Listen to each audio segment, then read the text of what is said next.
Hello friends, आज के इस वीडियो में हम बात करने वाले हैं आई फ्लू के बारे में। ये जो आई फ्लू है इसी को हम लोग जो है वायरल कंजक्टिविटीज़ भी बोलते हैं और पिंक आई भी बोलते हैं।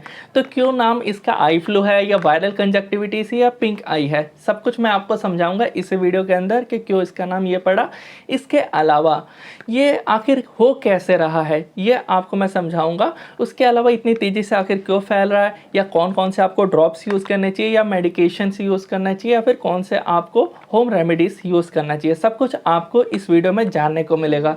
तो मेरा नाम हुसैन है, स्वागत है आपका हमारे चैनल फार्मा लेक्चर्स में। वीडियो को कर लेते हैं स्टार्ट।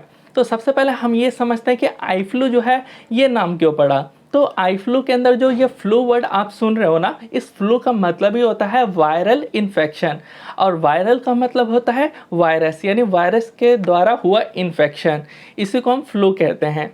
वहीं पे जब आई फ्लू जब लग जाता है मतलब कि आपके आँखों में वायरस के द्वारा हुआ इन्फेक्शन, इसी को हम आई फ्लू कहते हैं। तो अब आपको समझ आ गया होगा क्यों इसका नाम आई फ्लू पड़ा।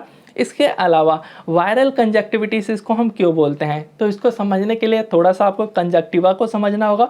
वायरल का मतलब आप समझ गए, वायरस के द्वारा हुआ कंजक्टिवा में इन्फ्लामेशन। अब ये कंजक्टिवा है क्या, तो कंजक्टिवा तीन होते हैं।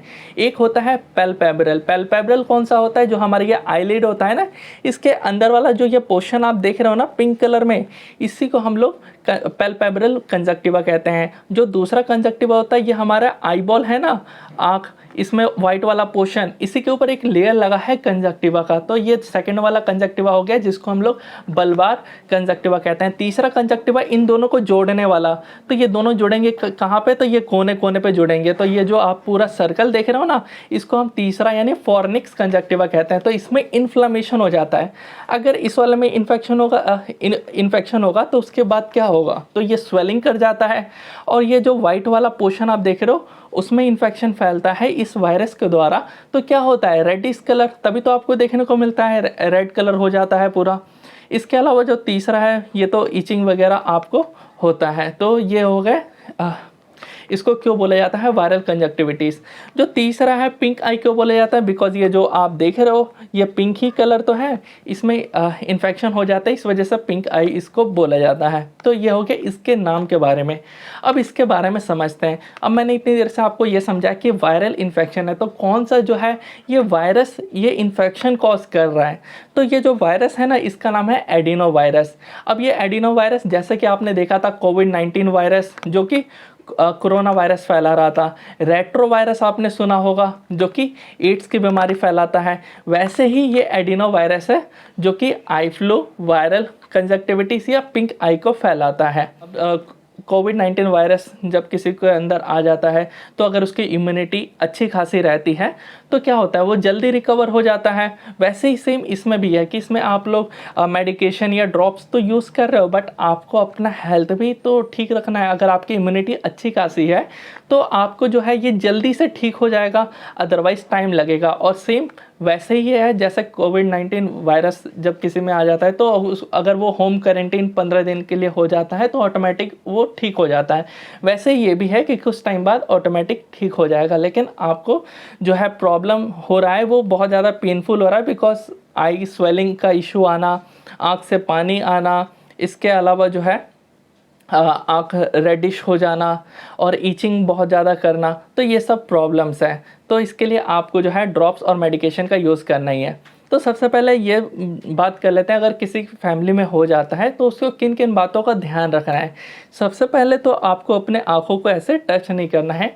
अगर ज़्यादा आपको खुजले वगैरह कुछ भी हो रहा है तो आपको अपने एक अच्छा कपड़ा लेना है, उससे थोड़ा बहुत क्लीन कर लेना है। जैसे कि आँख से पानी आ रहा है तो उसके लिए आप एक अच्छा कपड़ा ले लो और उससे जो है वो क्लीन कर सकते हो। बिकॉज़ अगर आप हाथ से टच करोगे और उस हाथ से फिर किसी को भी शेक करोगे, हैंड शेक करोगे, तो उसमें भी फैल सकता है। जैसे फैमिली मेम्बर्स में देखा ही जाता है कि पहले बच्चों को हो रहा है फिर बड़ों को हो रहा है। तो ये सब कुछ आपको बातों को ध्यान रखना है। तो इसके अलावा अगर हम बात करें तो आपको जो है स्पेक्स लगा कर रखना है। अब स्पेक्स लगाने का मतलब ये नहीं हुआ कि ये जो वायरस है वो आँखों के कॉन्टैक्ट के द्वारा फैल रहा है, क्योंकि ये वायरस है और वायरस हमें पता है वो एयर में फ्लो तो करते हैं बट छींकने खांसने से, ना कि ऐसे देखने से। तो ये है कि आप चश्मा लगाओगे तो क्या होगा कि आपका हाथ जो है वो अपने आँखों पे जाके टच नहीं होगा। इसके अलावा छींकना खांसना, इसको भी आपको थोड़ा ध्यान रखना है। और इसके अलावा जो है आपको अपने हैंड को बार बार सैनिटाइज करते रहना है। जो भी इन्फेक्टेड है लोग उनको टाइम टू टाइम, यानी कि बार बार ही करो, नहीं तो वो भी दिक्कत होता है। तो आप कुछ टाइम कर सकते हो, जैसे 4-5 टाइम तो हैंड वॉश करना ही चाहिए सैनिटाइज़र से। तो ये हो गया इसके बारे में, ताकि इससे फैलने से ऐसे ही रोका जा सकता है। इसके अलावा और कोई सॉल्यूशन नहीं है। आई ड्रॉप्स की अगर हम बात करें कि बहुत सारे ड्रॉप्स हैं एंटी बैक्टीरियल, मेनली जो भी ये ड्रॉप्स होते हैं ना, ये एंटी बैक्टीरियल होते हैं।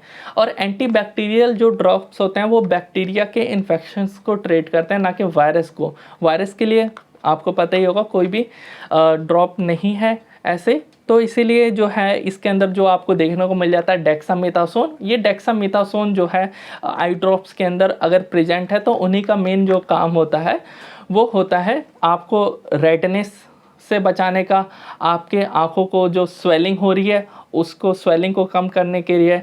इसके अलावा जो भी खुजलीपन हो रहा है, तो ये डेक्सामेथासोन अगर आपके आई ड्रॉप में लिखा हुआ है तो वो काम करेगा। तो अब आपको समझ आ गया होगा कि ये जो कौन से आपको आई ड्रॉप्स जो है वो यूज़ करने चाहिए। अगर आपका इन्फेक्शन जो फैला हुआ है वो ये ब्लैक वाला पोर्शन के अंदर तक फैल गया है ना, उस टाइम पे बिल्कुल भी इनका यूज़ ना करें। अपने डॉक्टर के पास जा कर के उनसे सलाह लें कौन सा मेडिकेशन आपको यूज़ करना है। इसके अलावा आपको ज़्यादा दर्द हो रहा है तो दर्द के लिए तो ये ड्रॉप काम नहीं करेगा, तो आपको मेडिकेशन लेना होगा। मेडिकेशन में आपको डाइक्लोफेनक जो सॉल्ट होता है, किसी भी दवाई के अंदर, टैबलेट के अंदर डाइक्लोफेनक है वो ले सकते हो। कम पेन है तो, अगर ज़्यादा पेन हो रहा हो बहुत ज़्यादा, तो डाइक्लोफेनक के साथ सेरेटोपेप्टाइडेस करके बहुत सारे मेडिकेशन आते हैं। जैसे कि यहाँ पे देख सकते हो, आपको मैं दिखा देता हूँ डाइक्लोगल एसपी। इसके अंदर आपको डाइक्लोफेनक देखने को मिल जाएगा, सेरेटोपेप्टाइडेस देखने को मिल जाएगा और पैरासीटामोल भी है। तीनों चीज़ आपको देखने को मिल जाएगा। तो ऐसे मेडिकेशंस का आप यूज़ कर सकते हो। और ड्रॉप्स में आपको बता दिया डेक्सामेथासोन है। हाँ, थोड़ा साइड इफेक्ट होता है डेक्सामेथासोन का, बिकॉज ये एक स्टेरॉइड है। अब स्टेरॉइड का थोड़ा होता है, बट ये रिलीफ जल्दी दिला देता है। तो ये हो गया इसके बारे में। होम रेमेडीज़ में आप क्या कर सकते हो, तो अभी जो है वो गर्मी का सीज़न है, और गर्मी के सीज़न में जो है गर्म पानी से आप सिकाई नहीं कर सकते हो। इसी वजह से आइस का जो है छोटा सा टुकड़ा लीजिए कपड़े में और जो है वो सिकाई कर लीजिए। सिकाई करने से ये होगा कि जो आपका पेन है, पेन में रिलीफ मिलेगा। उसके अलावा जो सूजन हो रखा है, स्वेलिंग हो रखा है आइस पे, वो स्वेलिंग जो है वो भी कम होगा। तो ये हो गया इसके बारे में। तो आई होप आपको वीडियो अच्छा लगा। वीडियो अच्छा लगा हो तो अपने दोस्तों के साथ ज़रूर शेयर करिएगा। कोई भी आपको क्वेश्चन हो तो आप कमेंट बॉक्स में पूछ सकते हो। हम मिलते हैं नेक्स्ट वीडियो में।